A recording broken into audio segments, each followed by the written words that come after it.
Assalamualaikum warahmatullahi wabarakatuh. Salam dan bahagia Bapak Ibu penggerak. Perkenalkan, nama saya Zustina, SPD, calon guru penggerak Angkatan 9 Kota Banjarbaru. Fasilitator, Hajah Haryani, PD PAUD, pengajar praktik, titik prihatin. SPD, SD. Tugas koneksi antar materi kesimpulan dan refleksi modul 1.1.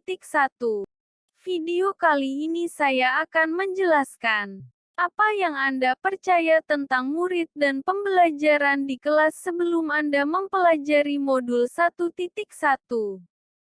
Apa yang berubah dari pemikiran atau perilaku Anda setelah mempelajari modul ini? Apa dapat segera Anda terapkan dengan lebih baik agar kelas Anda mencerminkan pemikiran KHD? Pendidikan dan pengajaran tidaklah sama. Pengajaran adalah bagian dari pendidikan.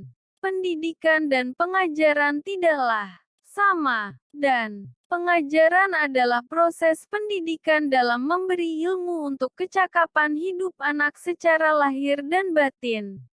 Pendidikan pada hakikat adalah menuntun, memberi tuntunan terhadap segala kekuatan kodrat yang dimiliki anak agar ia mencapai keselamatan dan kebahagiaan setinggi-tingginya, baik sebagai manusia maupun sebagai anggota masyarakat. Pendidikan menciptakan ruang bagi murid untuk bertumbuh secara utuh agar mampu memuliakan dirinya dan orang lain serta menjadi mandiri. Apa yang Anda percaya tentang murid dan pembelajaran di kelas sebelum Anda mempelajari modul 1.1?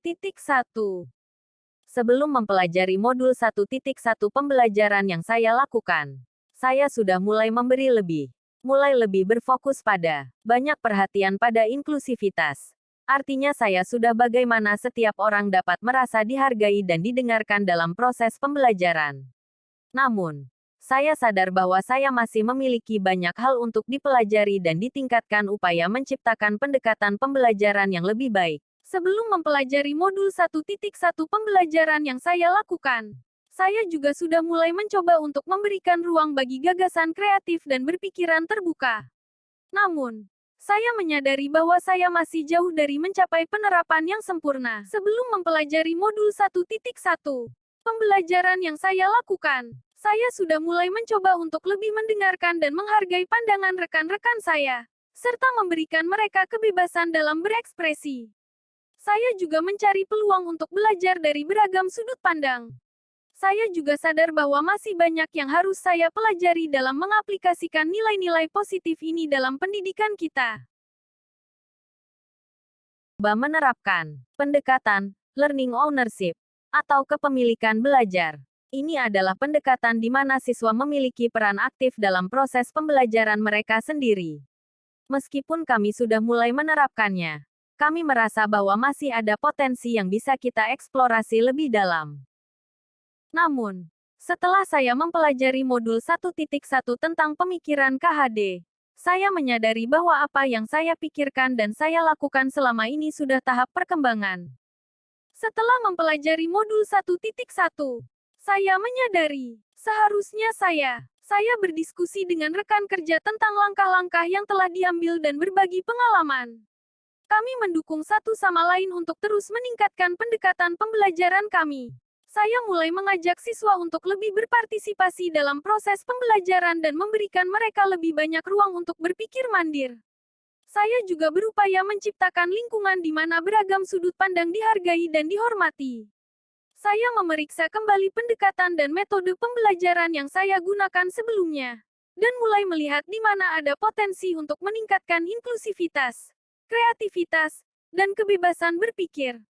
Saya secara teratur merefleksikan apa yang telah berjalan baik dan di mana ada area yang masih perlu ditingkatkan. Saya berusaha untuk tetap rendah hati dalam menerima bahwa perubahan memerlukan waktu dan kontinuitas. Apa yang dapat segera saya terapkan lebih baik agar kelas saya mencerminkan pemikiran KHD?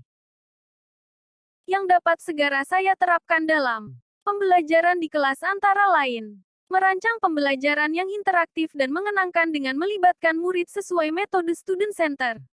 Menerapkan pembelajaran abad 21. Berpikir kritis dan kolaborasi kreatif. Komunikasi dengan memegang teguh konsep memerdekakan anak.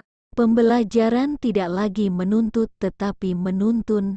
Makna dari kata menuntun dalam proses pendidikan anak merujuk pada upaya Anda untuk memberikan bimbingan, arahan, dan dukungan kepada anak-anak Anda dalam mengembangkan pengetahuan, keterampilan, dan nilai-nilai.